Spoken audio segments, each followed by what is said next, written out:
What's up, my family? Listen, first-time listener, or you've been here the whole damn time. Hit that like, hit that subscribe, giddy up, let's go, no notes. That's my baby. That's my baby. We're going at it at 110%. I just want 5 minutes of happiness, please. Just give me 5 minutes. And they scored! They did it! What the hell was that? Oh, yeah! What the f*** are you talking about?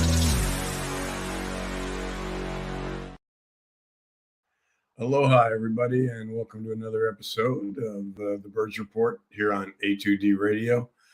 I apologize for the voice today. I left my regular voice at home. Well, actually, I am at home. I left it someplace else. I've got this is what my wife calls my Barry White voice, but I promise I won't sing Can't Get Enough of Your Love, Baby.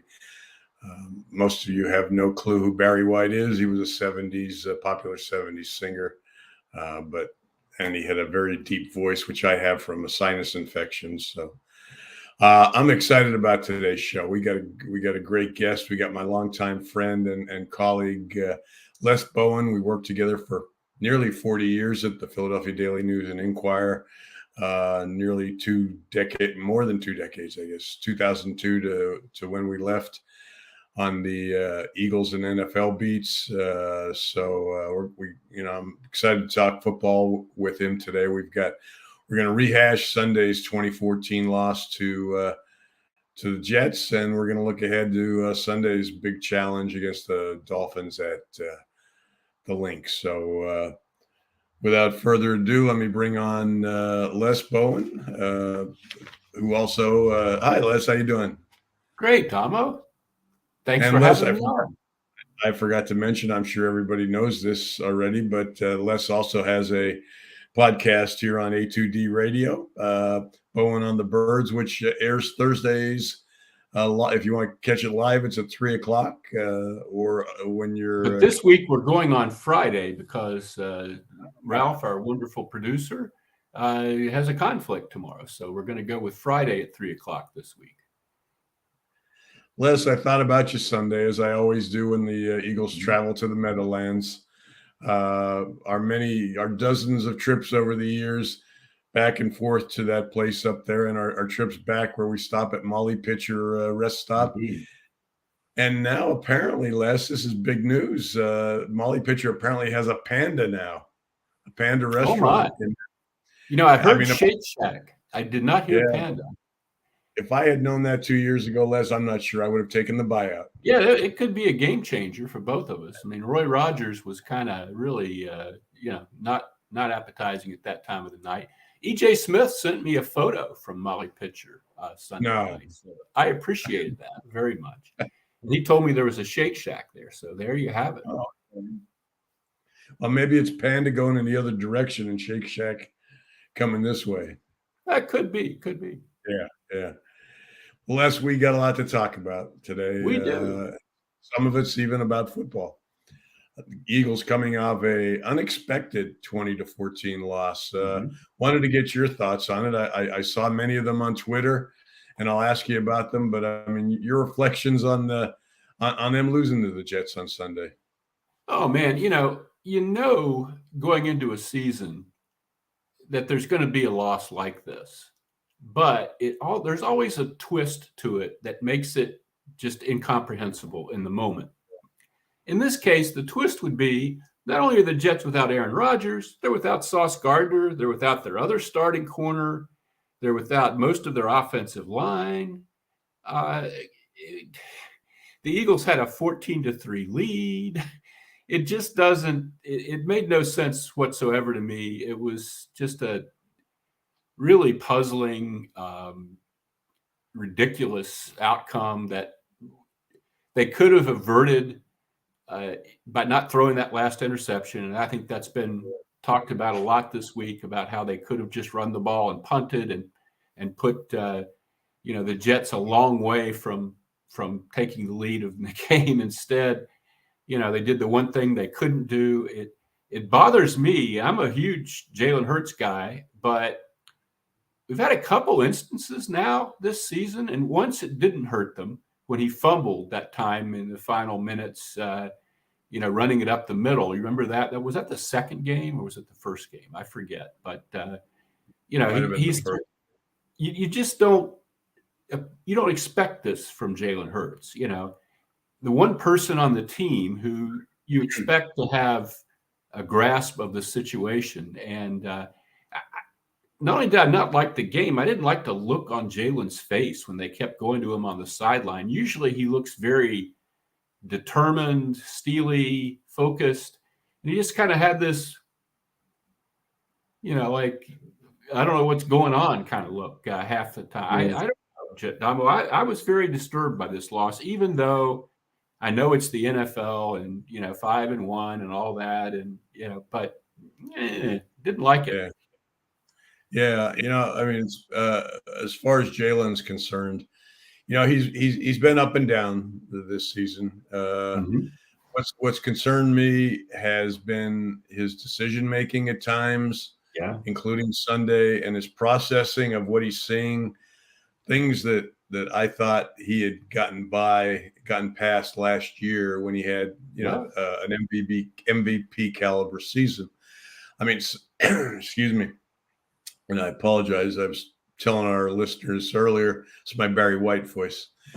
I know he's a big fan. I think this happened. It's sinus infection. I'm not buying this. I think you were down at Citizens Bank Park last night. I think your daughter probably set you up. She works for the Phillies, and I think you were down there yelling at those Diamondbacks. And that's right.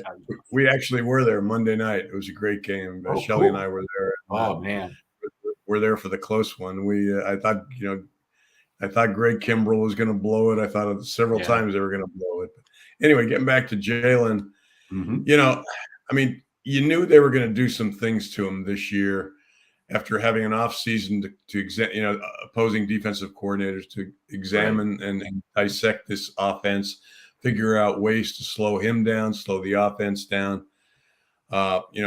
And so, I mean, they're messing with his mind a little bit in coverages. They're throwing a lot of zones at him and then showing man behind it and things that he doesn't seem to recognize right away, which surprises me.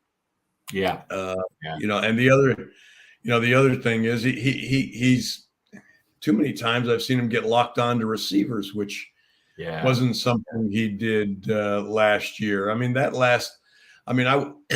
watched that as much as the interception bothers me, and only that. I mean, the other two were not his fault. You one on Driscoll. You blamed the other one on Goddard letting the ball get knocked out of his hands. But the last pass of the game, throw 4th and 8. All you need is a first down to keep this drive alive. Yes, and plenty of time left. Yeah. Why are you throwing deep into coverage? And if you look at I watched a few of the replays. I mean, he's got Kenny Gainwell about 10 yards in the middle of the field, wide open, easy first down. But he was locked onto Devontae, and he's done that a few times this year, and he's got to get away from it. I'm sure I don't have to tell him what he's doing wrong. Neither do the coaches. I mean, he knows when he looks at the tape. But yeah, so I mean, those things bothered me. The 4 turnovers. I mean, there is -4 turnover ratio. You just don't win games when you've got that kind of turnover differential and drop passes. So yeah, it was a mess. And on the Gainwell thing, one thing that struck me is I was reading today some of the things about why the Eagles signed Julio Jones, which really surprised me, as I think it probably did you, because as you correctly pointed out, hey, Charles, there's Charles saying hi to us at the bottom of the screen. The Julio Jones, one of the things people were saying was, well, now he has another receiver he can trust. And that leads me to the question, is this an issue with this receiving core? He doesn't ever throw to Zacchaeus, and he rarely throws to Quez when Quez is healthy. Obviously, Quez is on IR at the moment. But Kenny Gainwell, I didn't really clock it much in real time, but when I rewatched the game, there was a play when they were struggling to get their offense back together in the second half where Jalen is running away from a rusher, full tilt toward the sideline, makes And a Kenny great pass, as he did earlier in the game, to AJ, and AJ caught his, throws to Gainwell. Gainwell goes down on his knees. The ball hits him right in the breadbasket and bounces out. And that was 3rd and 7, I think. It would have been first down. Yeah. So I wonder if that's an issue. I wonder if they want to get him some guys that are going to be consistent, solid, and it's a bizarre thing to contemplate. It really is, because what we thought this offense would be. It just hasn't been. Well, Gainwell's got good hands. He definitely. I mean, that pass, that was one of the nicest passes. I mean, I've seen Jalen throw on the run, and it was wasted. I mean, it would have been a first down. Kept one of those drives alive that would have changed the whole complexity of the game. I mean, it just. I mean, they didn't score on their last 7 possessions. I mean, you could look at each one of them and find a reason why. I mean, the Devontae Smith drop in the middle of the field. Yeah. Gainwell's drop. There was a missed field goal. There was an illegal shift penalty when they tried to hurry up and snap it that killed the drive. I mean, but good teams can get past those mistakes and continue a drive. They don't seem to be at that. But getting back to Jones, it surprised me for a lot of reasons, Les. I mean, he had a great 6 years between 2014 and 2019. You look at his stats. I mean, he just tore up the league back then. He was averaging 1,500 receiving yards a game. He was the best red zone receiver in the league back then. But I mean, the last 3 years, he's been an old guy. It's like signing Deshaun Jackson, only he's a lot bigger. Yeah.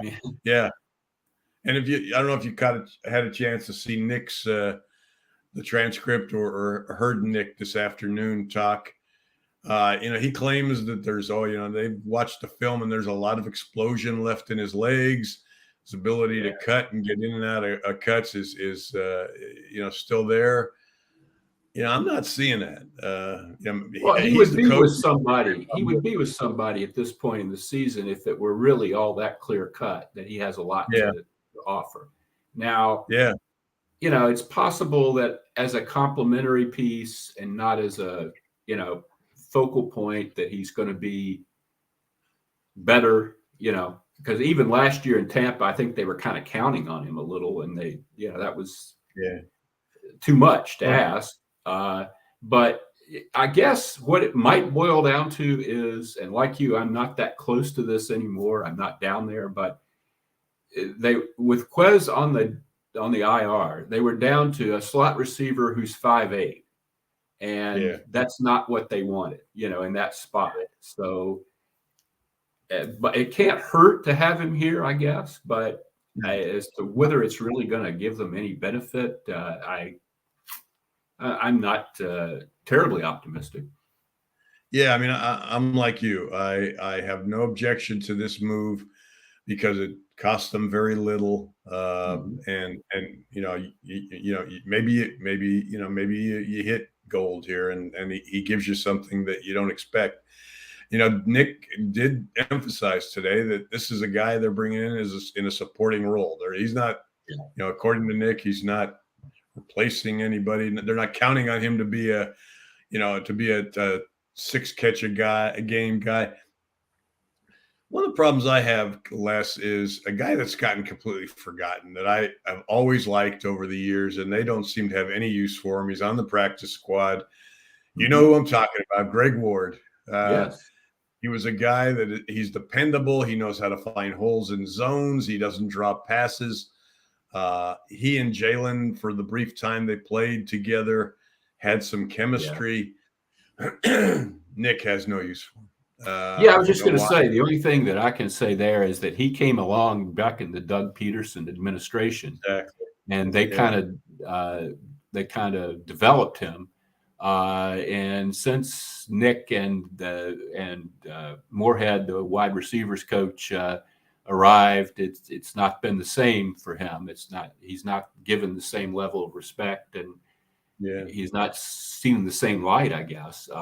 But they do still have him around, and you would think Jalen or somebody would, make a case to the coaches that maybe this guy could help us a little, rather than 5 tight ends or whatever the hell, they're dressing these days. Yeah. Les, I wanted to look at the offense real quick here. I mean,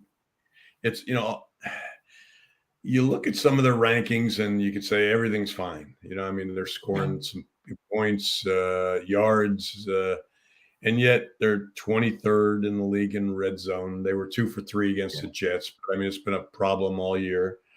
Their screen game isn't very productive. Last year, it was really good. Last year through 6 games, with Goddard and the rest of those guys, they were averaging like 6.6 yards a screen. This year it's half that. They don't seem to have a plan. They've tried to use Swift in that role.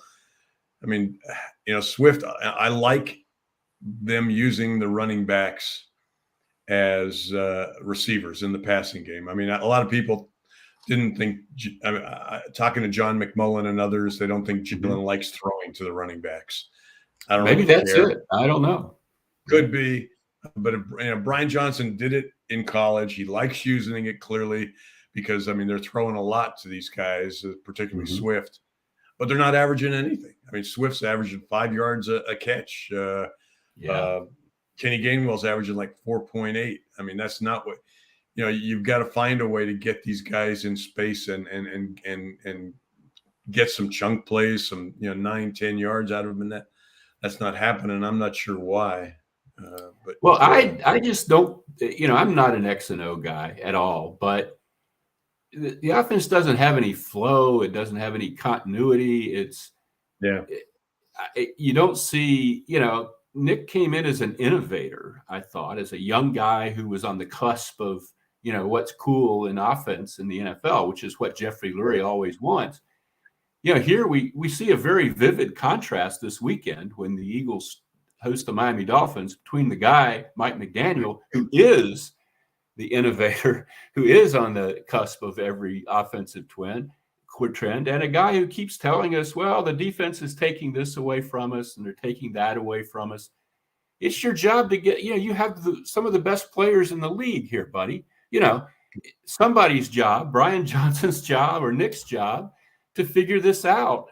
They should be putting stress on defenses. They should be, defenses should be trying to limit them, not the other way around. It's like they're on their back foot all the time trying to react to stuff. And I never anticipated that this season, and I don't know why it's happening. I have to think that Shane Steichen, makes a difference. I know, we all went through this several years ago when Frank Reich left, and at a time when the offense was starting to, come down off of a peak, and maybe it was Frank Reich and maybe it wasn't in the long run. Carson Wentz wasn't what he looked like he was in 2017, but whatever's going on there, they need to shake things up a little bit. They need to do something to get this offense really clicking like it's supposed to be clicking. And you mentioned the rankings and how the rankings, I would say the rankings don't match the eye test, which is the exact same situation you had with the Eagles defense last year. Yeah. And in the Super Bowl, we finally saw, they're, they were number 1 in this and number 2 in that, but they're not going to stop anybody when a really good offense in the second half of the Super Bowl. I'm kind of feeling that way about the offense right now. And obviously this Jets game has a lot to do with my thinking. If they put up 40 on Miami Sunday, I'll feel differently. But, it's, this offense isn't what we signed up for. No. Less time to pay the bills, so we'll be back in 60 seconds. Absolutely. Royal Billiard and Recreation, proudly celebrating 40 years and our new, bigger showroom. Twice the size and twice the fun. More pool tables by Olhausen. More dartboard sets, including custom reclaimed backboards. More bar and kitchen stools that can change a room. And more bars, including pre-built and custom. Hot tubs, skee ball, shuffleboard, outdoor, and fun. Royal Billiard and Recreation, your ultimate game room store. Now located on Bethlehem Pike in Colma. In our family, food is our daily bond. My nonna, affectionately called Mama by many, found solace and joy in the kitchen, sharing her love through delicious creations. She turned her culinary passion into a flourishing business alongside her husband and sons in 1983. Celebrating 40 years is a testament to our exceptional team, friends, family, and beloved customers. With gratitude, we look forward to the future, expanding our brand to share the highest quality Italian food and wine nationwide. Our heartfelt thanks to everyone who has played a part in our story. Grazie mille.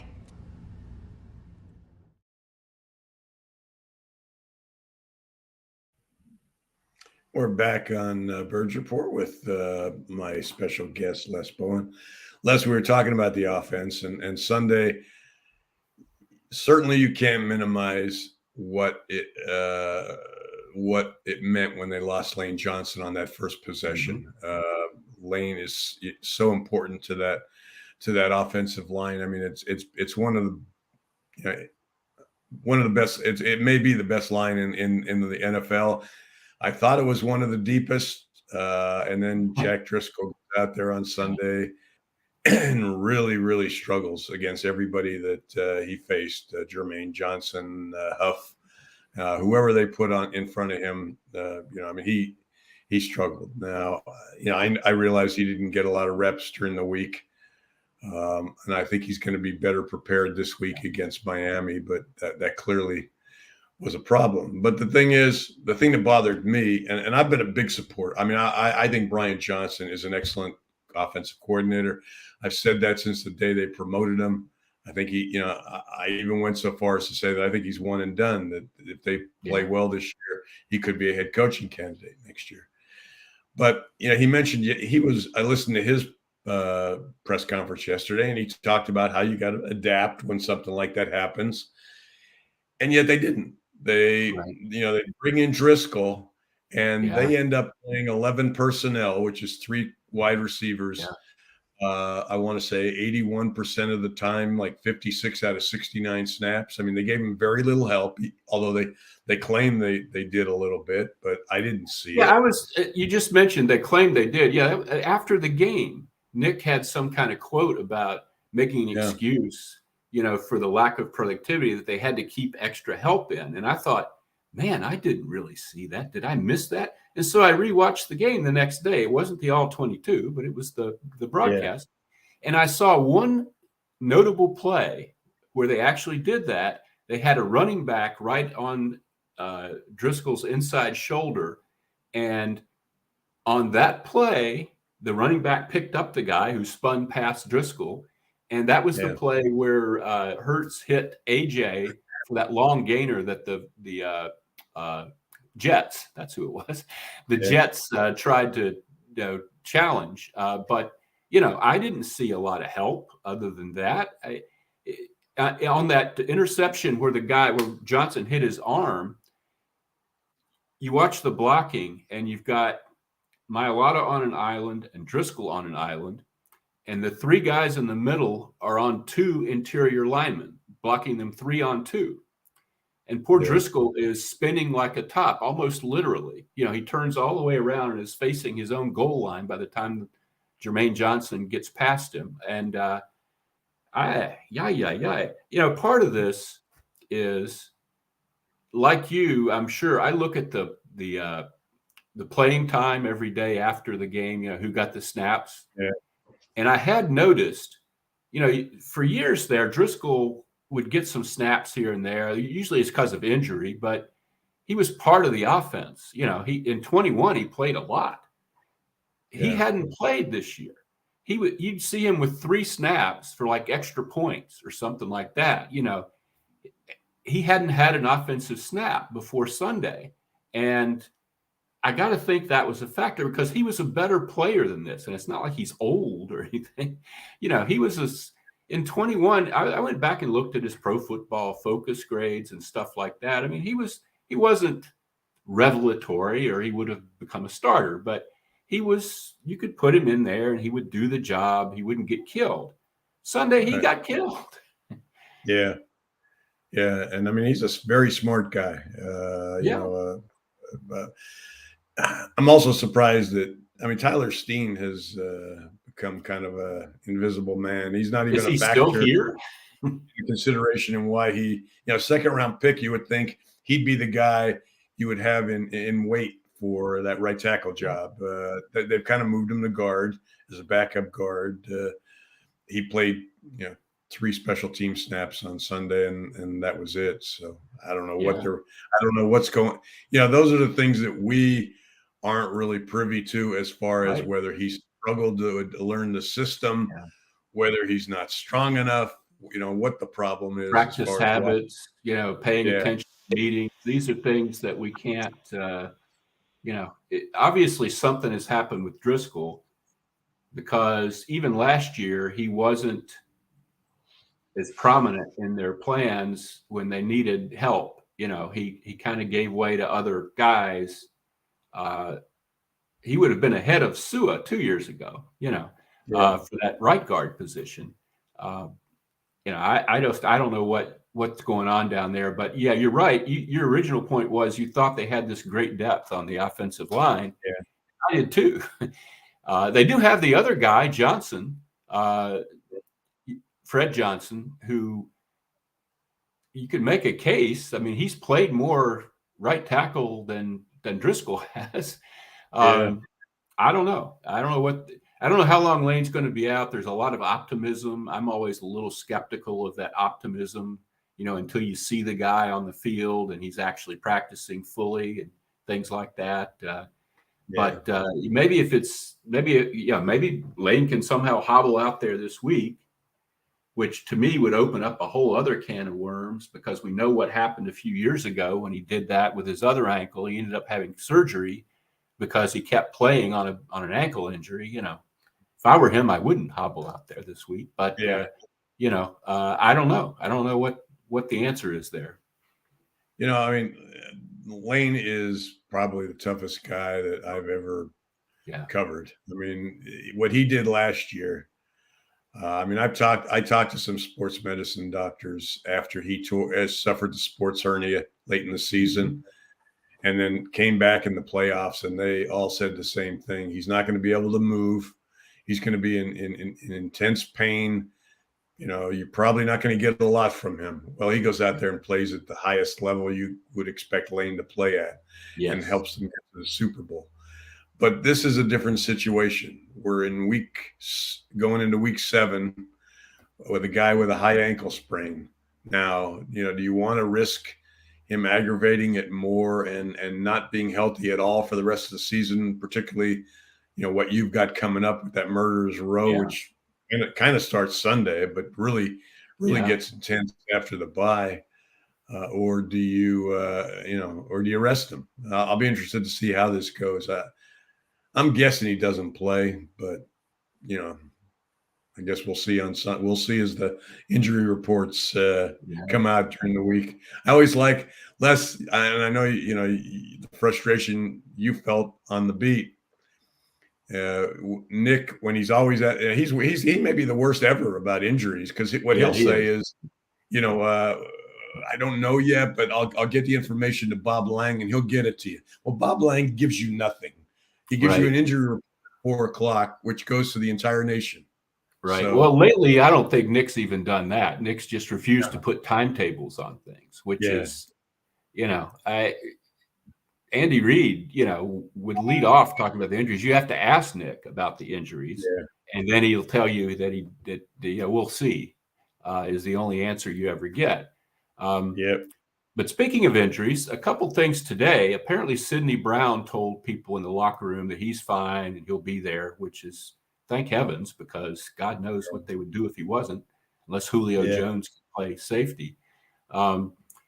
But Darius Slay, on some kind of thing he does earlier in the day, there was some kind of quote like, I had to get something taken care of. I wasn't 100%, but I'll be back sooner than you might think. And I was like, what? Is he talking about a procedure that he had? Sooner than we might think. I was thinking Sunday, Miami, Tyreek Hill. What? What's your take on that? That quote sounds like a guy that is thinking everybody knows about the procedure. Yeah. And it's maybe it's going to be 4 weeks and he thinks he can be back in 3. But yeah, nobody, if it was 4, they'd put him on IR. But right, everybody was thinking he's going to be back Sunday. So, boy, him being out facing Miami speed is a scary thought. And it really is. It leads me, Les, to my agree or disagree question for today, which Eagles are going to lose Sunday to the Dolphins at the Link and fall to 5-2. Agree or disagree? Boy, I haven't made my pick yet, but I am pessimistic about this game. But I look at the Dolphins, Dom, I'll give you a long answer. I look at the Dolphins, and they have all these incredible stats, but we're 6 games into the season. They scored 70 points against the Broncos.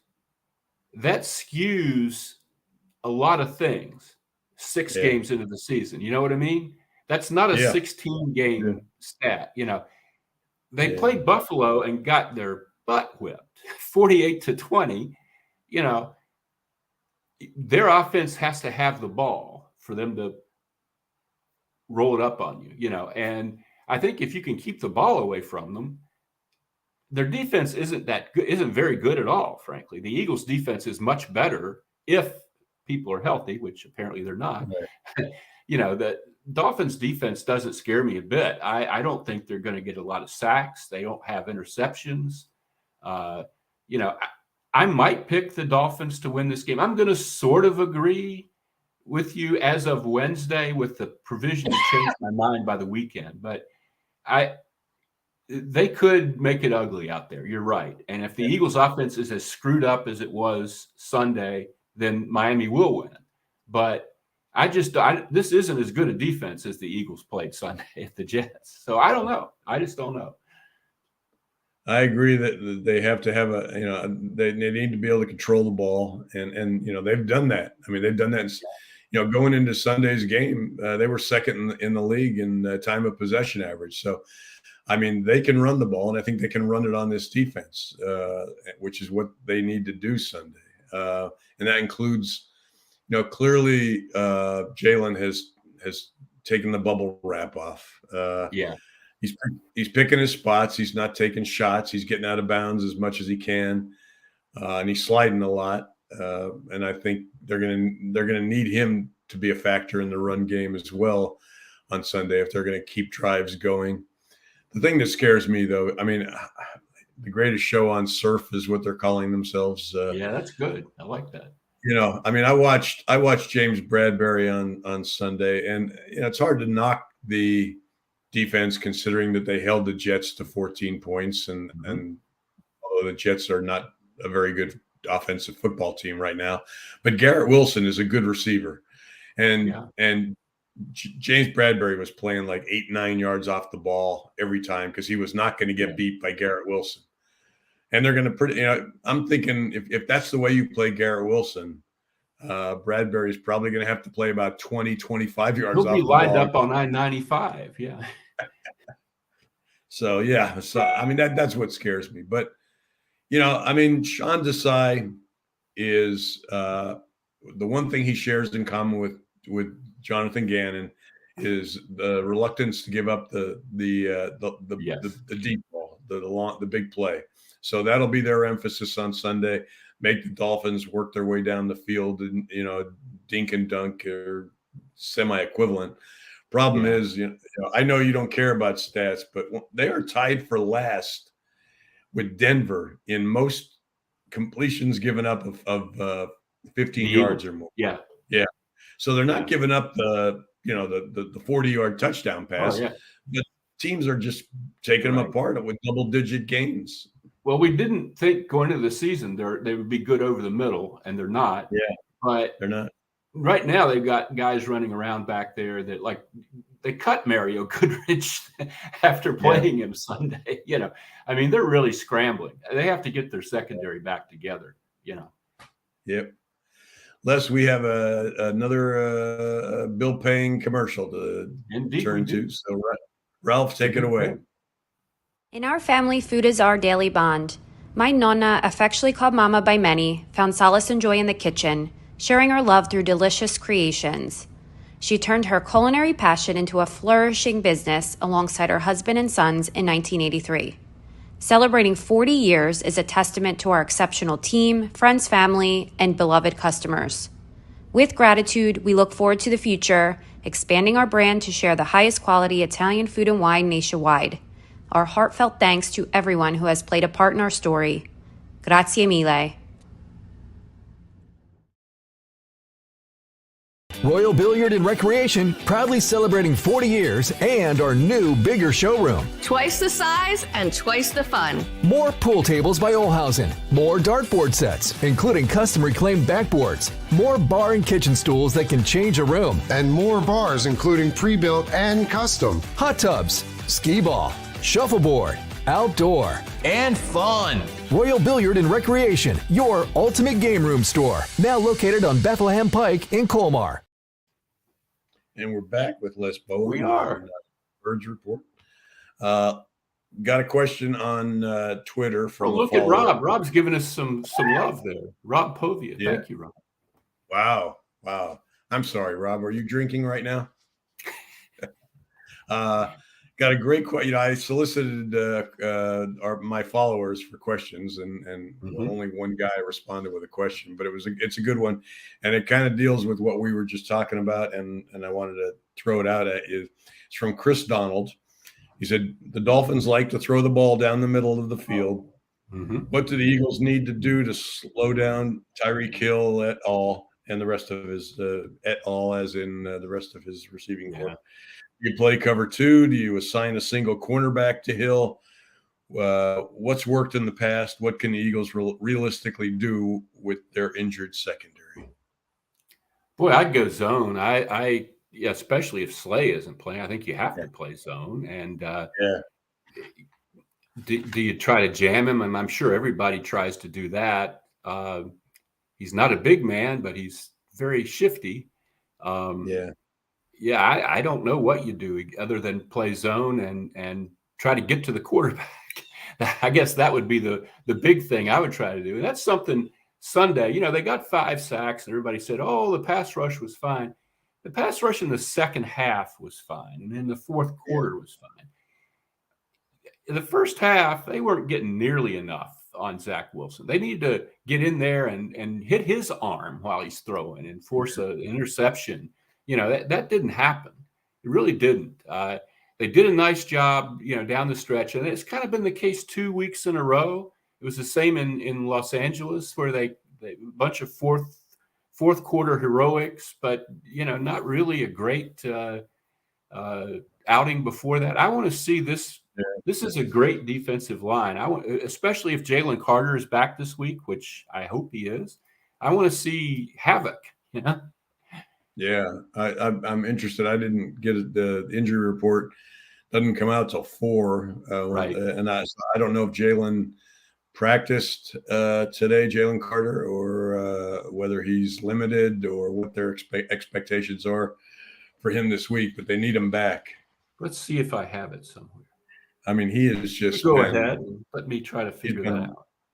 Sure, he's just been a monster. I mean, boy, you couldn't have asked for more from that kid than what he's given you. And Jordan Davis is starting to come on too, not only as a run stuffer, but also as a pass rusher. I think the two of them are going to make some loud noise for a long time if they can both stay healthy. So, but yeah, I mean, the problem, the thing that surprised me, you talked about jamming them. You've got a pass rush like that. You look at the quarterbacks they've faced so far. All of them typically have averaged the fastest time getting the ball out against them than anybody they have played this year, because you have to. I mean, you're not going to get a lot of time, and you would think the best solution when you've got a pass rush like that is to jam people, disrupt them, slow them getting into their routes, so that by the time the rush forces the ball out, they're not in their routes. But that's That's not the tactic Sean Desai has taken. He prefers to play off coverage. You're right. We'll see if it changes or not. But I do have the injury report, Domo, and it's not a good one. Not a good one. Reed Blankenship, ribs, did not practice. Lane Johnson, ankle, did not practice. Bradley Roby, shoulder, did not practice. Devontae Smith, hamstring, did not practice. Ooh. Jalen Carter, ankle, limited practice. Dallas Goedert, groin, limited practice. Darius Slay, knee, limited practice. Milton Williams, ankle, limited practice. Cindy Brown, hamstring, full practice, as he said. Eli Ricks, knee, full practice. And Tula, whatever his name is, Marlin, triceps, full practice. So that is bad. Out of that group, I mean, who's going to play this week? It's very concerning that Devontae Smith didn't practice. Yeah. Wow. So this could really, I think you're onto something with your agree or disagree at this point. It doesn't even look like the Eagles are going to field a representative group if this continues, if the injury report doesn't get better in the next couple of days. Yeah. And you know what, Les, it makes me wonder if there's more than a coincidence that they just happened to sign Julio Jones this week. Yeah. That's the first thing you think of. Yeah. You wonder if this is a serious hamstring for Devontae Smith than, just maybe being questionable for this week's game. Yeah, I think you're right on there. That is exactly, whenever they sign a guy and you're not expecting it, you wonder about that. You wonder, is there something going on here that I don't know about, And obviously in this case there is. And that's boy, we haven't heard anything from Miami yet. I don't know what their situation is, but they're down a running back, Archain, and they're down a pretty good offensive lineman, Armstead. But I don't know, if they're, as far as I know, Tyreek Hill is fine and Tua is fine. So, yeah. We got the October 31st trade deadline coming up, Les. Trick or treat. I mean, I fully expect. Well, I know how he's been working the phones. He knows he needs a slot corner. We're not the only ones that know he needs a slot corner. You think he'll end up finding someone? Whether it's a name that's been thrown around a lot. Ironically, is a guy that everybody thought they should have drafted instead of Jalen Hurts going back to 2020, and that's Jeremy Chin, the safety / linebacker in Carolina. But they can't afford not to get somebody before the deadline, can they? You're right. They can't. I don't know if it'll be a move like that or if it'll be somebody that's kind of overlooked somewhere like Trayvon LeBlanc was a few years ago. The problem with making a trade for somebody like Jeremy Chin, if you're the Carolina Panthers, okay, you're 0-6, but you want to get better. And Jeremy Chin is still a young player. It's not like, we'll not be good for the next 5 years, so we might as well get rid of Jeremy Chin. I would guess you would want him to be part of your core going forward. So somebody's going to have to give you something really good. I don't think you're going to get Jeremy Chin for a 5th round draft pick or anything, So I don't know. I don't know if that's reasonable or not. I don't have a good feel for what Carolina is thinking down there. That, is everybody that wasn't acquired by this general manager, a bad player? That sometimes happens, and you can take advantage of that, like teams took advantage of Chip Kelly here for a few years. But if I were Carolina, I wouldn't be in any great hurry to deal Jeremy Chin at this point. Is there somebody who's over 30 or 30-ish on a bad team that, there you can see why a team would want to get something, I think. Well, you mentioned on your Twitter feed, I don't know if it was you or somebody tweeted. Somebody mentioned it and I agreed, yeah. Jalen Mills. Yeah. The Patriots right now are a team in, they got nothing to play for. They're going to be sellers. You know, and Jalen, I mean, I got some negative reaction to that from fans who remember when he was an outside corner here. But I don't think he's really an outside corner very much anymore. I think he plays inside, either safety or slot corner. And I think he'd be very good in that. He's strong, he's tough, he's physical, he's smart. Even as an outside corner, they did win the Super Bowl with him out there. I mean, it wasn't pretty, but it's not like he's terrible or something. I would rather have him than Mario Goodrich or Josiah Scott or, whoever the hell they're scraping off the waiver wire. A lot of those guys, and Howie's done a lot of terrific things over the last several years, but he also got into this infatuation with these 6th and 7th round cornerbacks from other teams that they apparently liked in the draft and never drafted. Right. Like Scott, like Job, guys that have not panned out really well. Right. I kind of do like Job. I think they have to teach him not to take penalties.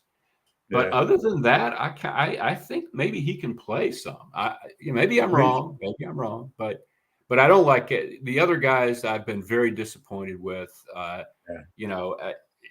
Some of them have had to play a little too early. I think Eli Ricks probably shouldn't have been out there at any point this season.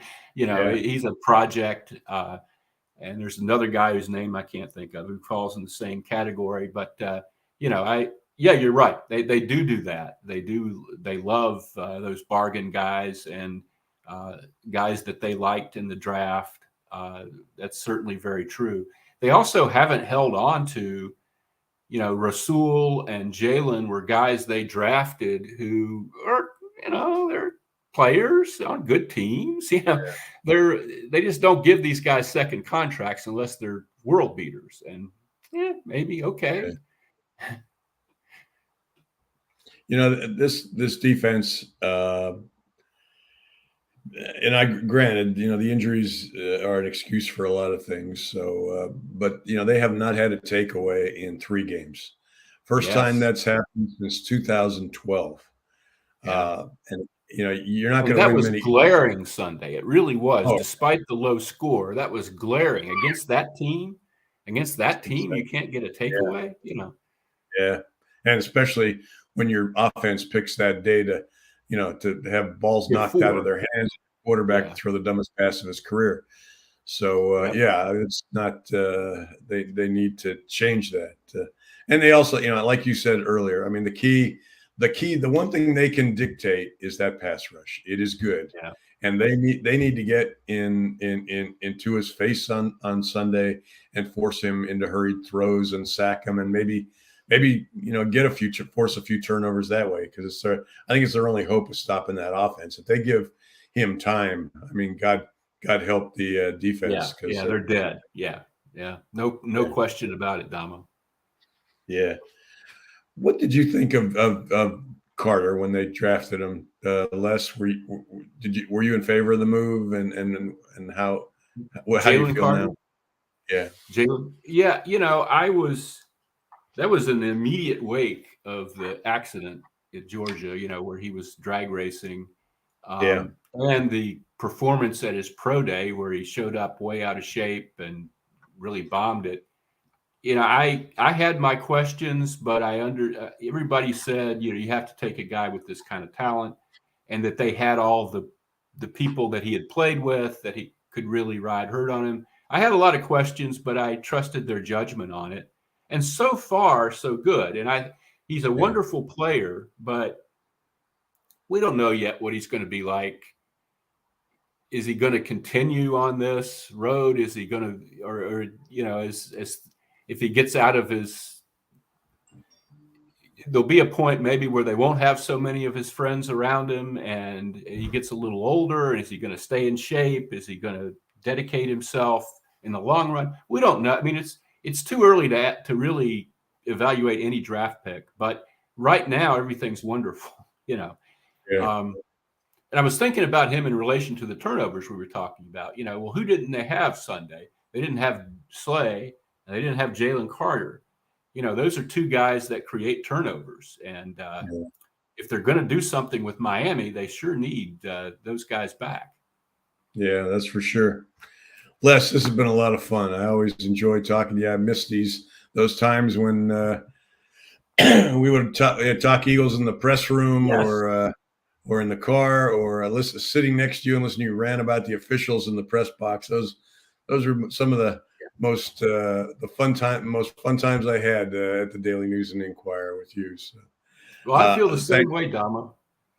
Thanks for joining me on the show today, and I'm going to let you go and spend the rest of your time as all of us grumpy old men do. Yeah, it's almost 5 o'clock. It might be time for gin and tonic. Might be. Thanks, and Dama. Let me see what the dog is up to. You bet. Tell her I said hello. I certainly will. It's been a pleasure. I appreciate it. Thanks. And while he goes to get his gin and tonic, we'll break for the third and final commercial. We'll be right back with the top 10 rankings and the bottom 5 rankings.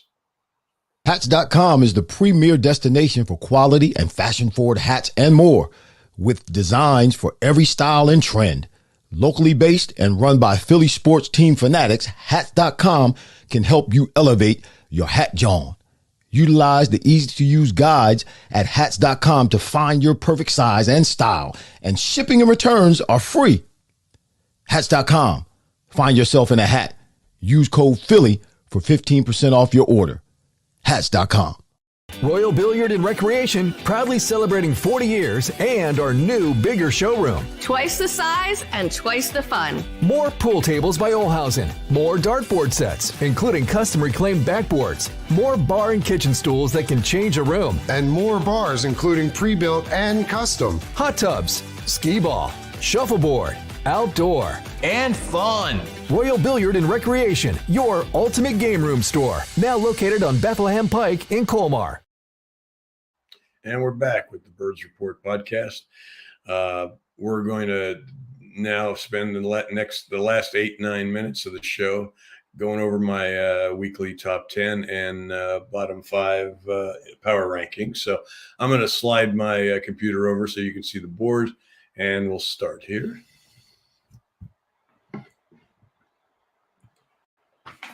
Here we go. I already have the bottom 5 up there, as you can see. Number 28 this week, the Giants, who lost to the Bills on this week, 14-9. Who said close only counts in horseshoes and hand grenades? Their 5-point loss to the Bills without Daniel Jones gets them moved up from the 3rd worst team in the NFL to the 5th worst. Congratulations. Number 29, I've got the Bears 1-5. Lost to the Vikings Suns this week, 19-13. Week after putting up 40 points against Washington, the best they could do was 13 points against the Vikings as they fell to 1-5 and dropped a spot from 28 to 29. Excuse me. Number 30, we've got the Patriots, Bill Belichick's Patriots. They lost to the Raiders 21-17 and fell to 1-5. The magic touch of Bill O'Brien doesn't seem to be working. The Patriots are averaging just 12 points a game offensively. Only the Giants are averaging less, and the Patriots dropped from 29 to 30. 31, I've got the Broncos. Lost to the Chiefs 14-8, gave them a good game. Denver's defense held the Chiefs to 1 touchdown and shut down the Chiefs 4 out of 5 times in the red zone. But a loss is a loss, and they're 1-5 and still the 2nd worst team in football. Number 32 for the 4th consecutive week, I want to say. The only winless team in football, the Panthers. They lost to the Dolphins 42-21. Frank Reich has relinquished the play calling duties there and turned them over to offensive coordinator Thomas Brown. But that's not going to do anything to help a defense that's given up 142 points in the last 4 games. They're still in the running to become just the 6th winless team in NFL history. And now we get to the top 10.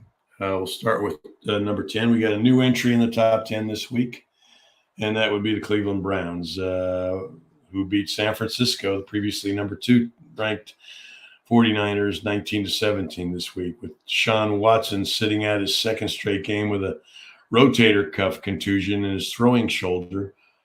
The Browns defense carried the load against the 49ers with a little help from rainy weather and a slippery turf. Number 9, we've got Steelers. Steelers are 30th in the league in scoring, but like the Browns, TJ Watt and the defense is carrying them right now. They beat the Ravens 2 weeks ago and are coming off a bye. Number 8, we've got the Bills. Bills beat the Giants 14-9. Josh Allen threw for just 169 yards against the Giants in a closer than it should have been win. Just one of the Bills' next 5 opponents currently has a winning record, so the immediate future for the Bills is pretty bright. Number 7, we've got your America's team, Dallas Cowboys. Cowboys have scored just 30 points in their last 2 games, including Sunday's 2017 win over the Chargers. Tony Pollard is averaging less than 4 yards a carry, and CD Lamb is the only receiver on the Cowboys with more than 180 receiving yards right now. So they've got some problems offensively. Number 6, we've got Jacksonville. 4-2. 37-20 winners over the Colts in Week 6. The Jags have won 3 in a row since an inexplicable 20-point Week 4 loss to Houston. Trevor Lawrence is beating people with both his arms and his legs, his arm and his legs, and the defense has given up more than 21 points once in 6 games. Number 5, team the Eagles play on Sunday, the Miami Dolphins. The greatest show on surf has been next to impossible to stop. They've put up 30 points or more in 4 of their first 6 games, including that 70 they put up against Denver a few weeks back. Tua has just been amazing. He's averaging 9.5 yards per attempt with 14 touchdown passes. Tyreek Hill has 6 of those 14 touchdowns and is averaging a phenomenal 19.4 yards per catch. Number 4, and they've slipped from number 1, your Philadelphia Eagles, after their first loss Sunday to unexpected loss to the Jets. The offense has scored just 37 points in the last 2 games and failed to score a point on its last 7 possessions in Sunday's loss to the Jets. Lane Johnson or no Lane Johnson, that's not good. They've scored 4 touchdowns in the last 8 quarters. Number 3, they were number 2 last week and also slipped with their first loss. The 5-1 49ers. Brock Purdy came down to earth in the rain in Cleveland, completing just 12 of 27 passes for 125 yards in the loss to the Browns. It didn't help that the Niners lost 2 of their top offensive weapons, Christian McCaffrey and Deebo Samuel, to injuries in that game. So we'll see what's going to happen with them going forward, how serious those injuries were. Number 10. The surprising and impressive Detroit Lions, 5-1 after a 20-6 win over Tampa Bay. The Lions are moving on up. They've won 4 in a row. Their defense has given up just 56 points in those 4 wins. And Jared Goff has the league's 3rd best passer rating, 2nd best yards per attempt average, 5th best completion percentage, and 4th best touchdowns to interceptions differential. So, they're looking good right now. And as you probably guessed by who I haven't mentioned yet, number 1 team this week started the year at number 1 and slipped after the loss to Detroit is the Kansas City Chiefs. Their 11-point win over the 1-5 Broncos wasn't overly impressive as Patrick Mahomes and the offense continued to struggle to score points. But Steve Spagnuolo's defense continues to carry the day. They're 2nd in the league in points allowed and have held opposing quarterbacks to a minuscule 5.8 yards per attempt and a 60.9 completion percentage. Okay, so that is our power rankings for the day. I hope you agree with most of them. I'm sure some of them you don't.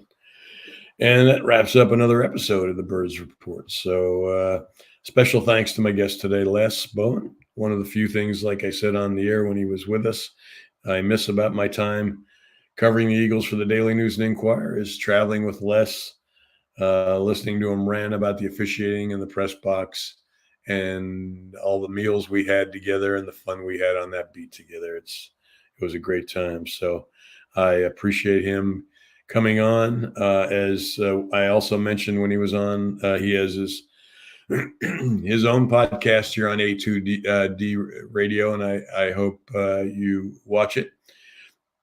It's typically on Thursdays. This week, as he said, it's on Fridays, so be sure to watch it. Also want to thank my producer, Ralph Dell, for guiding me through yet another episode of Birds Report. And you can follow me on Twitter or X or whatever the hell it's called these days at PDomo. Also, feel free to email me at pdomo@aol.com. You can read me on America's best pro football site, which is the 33rdteam.com, as well as jacobsports.com, where I do a once-a-week stat column for them. I also co-host NFL Monday Night Kickoff on WBCBsports.com from the Great American Pub in Conshohocken with my co-host and pal, Paul Domowitch. And, of course, you can catch me here on the Birds Report on Wednesdays or whenever you choose to watch it. Thanks again for tuning in, and aloha.